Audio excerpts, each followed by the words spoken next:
Matapos maaresto ni Alice Go at Pastor Apollo Kibuloy, si dating Negros Oriental 3rd District Representative Arnolfo Teves Jr. naman ang sunod na target mapabalik ng mga otoridad sa Pilipinas. Sabi yan ni Interior and Local Government Secretary Benher Abalos sa pagharap niya sa Pinoy community sa Dubai, United Arab Emirates kagabi, oras sa Pilipinas. Nitong Sabado, sinabi na ng Department of Justice na gusto raw ni Timor-Leste President Jose Ramos Horta na ma-extradite na si Teves. Umaasa ang DOJ na maasikaso ang pagbabalik kay Teves pagkatapos ng papal visit ni Pope Francis doon sa September 11.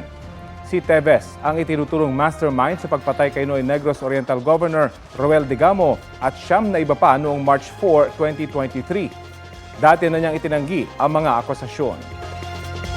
Kapuso, alamin ang maiinit na balita. Bisitahin at mag-subscribe sa GMA Integrated News sa YouTube. Sa mga kapuso abroad, samahan niyo kami sa GMA Pinoy TV at sa www.gmanews.tv.